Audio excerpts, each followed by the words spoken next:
Garuda akan menghadapi Gajah Perang di laga final leg pertama Piala AFF 2020 di National Stadium Singapura Rabu malam. Prediksi susunan pemain kedua belah pihak pun ramai diperbincangkan, termasuk strategi kedua pelatih Shin Tae-yong di Timnas Indonesia dan Alexander Polking di kubu Thailand. Kita akan bergabung bersama rekan Ahmad Murodi di Newsroom Berita 1. Terima kasih Eliza dan juga pemirsa. Ini langsung saja kita simak bagaimana kemungkinan kedua pelatih ini menurunkan skuadnya untuk pertandingan final leg pertama pada malam hari ini. Kita mulai dari tim nasional Indonesia dulu dengan kemungkinan formasi adalah 5-4-1. Ini adalah head coach kita yaitu Shin Tae-yong. Nah, kalau Anda perhatikan sebetulnya mungkin kalau kita perhatikan di lini belakang dulu ada Nadeo, yang kita tahu Nadeo sendiri memang sudah kebobolan 7 gol ya. Jadi memang salah satu PR dari tim nasional Indonesia di lini pertahanan adalah Nadeo sendiri kan baru 1 kali clean sheet. Jadi mungkin lini pertahanan harus bisa lebih cermat untuk menjaga agar Nadeo ini tidak kebobolan lagi.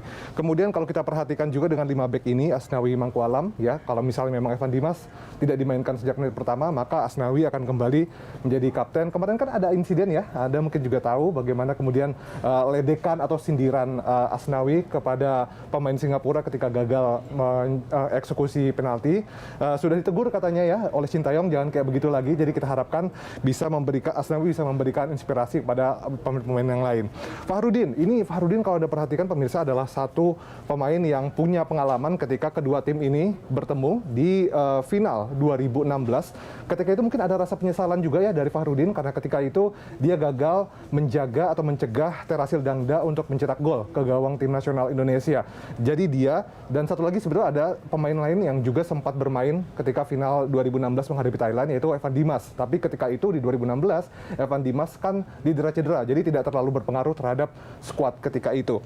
Dan Fahrudin juga tentu saja pengalamannya dan juga bisa bisa dikatakan menjadi mentor untuk Aldrianda Dewangga dan juga Rizky Ridho yang baru berusia 20 tahun.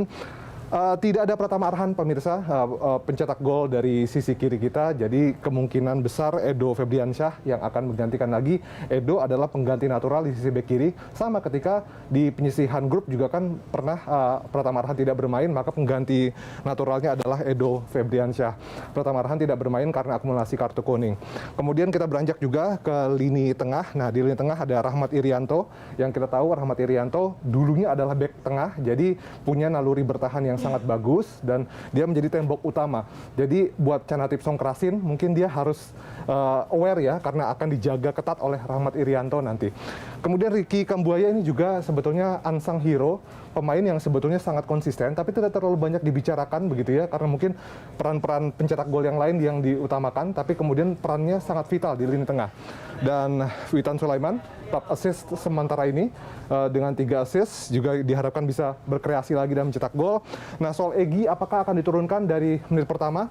Kita nggak bisa membaca apa yang ada di pikiran Shin Tae-yong begitu. Kemarin memang Egy dibawa ke konferensi pers begitu, akan tetapi sama halnya ketika beberapa waktu lalu Egy juga sempat dibawa Shin Tae-yong ke konferensi pers tapi toh tidak menjadi starter. Jadi kita tunggu apakah Egy yang akan dimainkan atau Irfan Jaya yang menjadi top scorer Indonesia saat ini. Dan untuk lini depan adalah Ezra Walian, mungkin pilihan paling bagus ya dibandingkan Dedik. Jadi saya pikir ini adalah skuad yang akan lebih dikedepankan oleh Shin Tae-yong di pertandingan malam nanti. Selanjutnya kita ke Thailand. Nah ini dia skuad arahan Alexander Polking. Ya mungkin ada beberapa pemain yang absen juga ya, seperti kiper Cacai Butporm ini ada di sini. Sebetulnya dia tidak bisa bermain karena cedera ligamen lutut kiri, sehingga kemudian akan digantikan oleh Siwarak Tetsung Neon. Ini mungkin akan menjadi celah yang bisa dimanfaatkan oleh Indonesia karena Cacai Butporm adalah pemain atau kiper yang membuat Thailand ini baru kebobolan 1 gol di sepanjang pegelaran AFF 2020 kali ini. Kemudian mereka juga tidak akan tanpa Teraton Bunmatan. Teraton Bunmatan ini kurang lebih mirip-mirip dengan Pratama Arhan ya, karena akumulasi kartu kuning sehingga tidak bisa bermain juga. Kritsada Kaman ini juga harus diwaspadai, tembok kokoh di lini belakang daripada Thailand. Dan Narubadin Wiratnodom ini juga sama dengan Witan, dia sudah mengoleksi 3 assist. Jadi top assist di Piala AFF 2020 kali ini adalah Wirawan Nodom dan kemudian Witan Sulaiman. Kemudian di lini tengah tidak ada yang signifikan ya, Sarah Yusen ini mungkin juga harus diwaspadai. Tapi kalau kita berkaca pada Canatip Songkrasin, ini mungkin akan seru ya. Kalau misalnya Egy Maulana Fikri juga akan diturunkan sejak menit pertama, itu artinya akan terjadi duel Messi Asia Tenggara. Jadi dua-duanya sama-sama punya julukan Messi Asia Tenggara, Canatip Songkrasin dan juga Egy Maulana Fikri. Jadi siapa yang lebih berhak untuk menyandang status sebagai Messi dari Asia Tenggara. Terakhir juga ada Terasil Dangda, ini ya kita sama-sama tahu lah hobi sekali membobol gawang tim nasional Indonesia, sudah 5 gol ke gawang tim nasional Indonesia sepanjang Piala AFF dari dulu sampai sekarang begitu, dan sekarang juga top scorer sementara dengan 2 pemain lainnya. Jadi dia adalah sosok yang harus diwaspadai juga oleh lini belakang dari tim nasional Indonesia. Tapi pemirsa, meskipun kita ini mencoba untuk membaca memprediksi susunan pemain yang akan diturunkan Thailand maupun Indonesia, buat Indonesia sendiri agak sulit sebetulnya untuk meraba-raba strategi atau taktik mana yang akan diturunkan. Kenapa? Karena memang punya kecenderungan Sintayong itu berubah-ubah. Contohnya saja, ini sejak fase penyisihan saja. Ketika pertandingan pertama menghadapi Kamboja di grup B Piala AFF, ketika itu STY menerapkan formasi 4-1-4-1 ketika menghadapi Kamboja. Nah, Ezra waktu itu ditempatkan sebagai ujung tombak. Hasilnya memang ketika itu menang 4-2. Jadi orang kemudian berpikir, oh ini akan menjadi strategi yang akan diturunkan oleh Sintayong sepanjang Piala AFF 2020. Ternyata salah, karena berikutnya berubah lagi pemirsa. Jadi Indonesia menghadapi Laos, ini adalah kemenangan terbesar Indonesia sejauh ini, 5-1 ya ketika itu. Mengubah formasi menjadi 4-3-3, lebih menyerang lagi. Dan untuk laga melawan Laos ini, Sintayong menurunkan 2 striker sekaligus, ada Dedik Setiawan dan Kusvedia Yudo, sementara Ezra di bangku cadangan untuk menggedor lini pertahanan lawan. Dan hasilnya lumayan bagus ya, menang 5-1 ketika itu. Dan selanjutnya, ya ini ketika menghadapi Vietnam berubah lagi, ketika itu skornya 0-0 ya.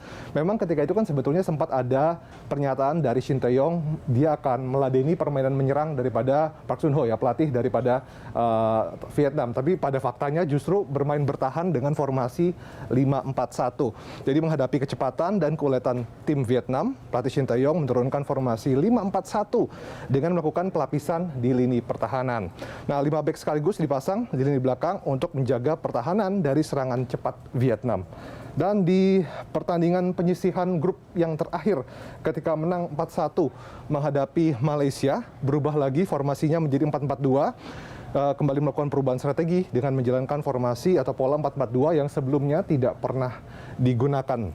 Nah, kemudian kita beranjak ke 2 pertandingan semifinal. Di leg pertama, ini kita bisa lihat skuad Garuda kembali memainkan formasi 5-4-1 yang paling sering dipakai 5-4-1. Dan ya, perkuatan di lini pertahanan dengan 5 back dengan hasil waktu itu skornya 1-1. Lalu pada pertandingan terakhir, pemirsa, dengan lawan yang sama, ini mengubah formasi lagi yang tidak sama dengan formasi 4-3-2-1, formasi yang sama sekali berbeda dengan formasi-formasi sebelumnya, dan hasilnya ketika itu Indonesia menang dengan skor 4-2. Jadi sebetulnya sangat sulit untuk memprediksi formasi, susunan pemain apa dan bagaimana, atau taktik seperti apa yang akan diturunkan oleh Sintayong. Hanya Sintayong dan Tuhan yang tahu kali ya apa yang akan diturunkan, bagaimana Indonesia akan bermain malam nanti.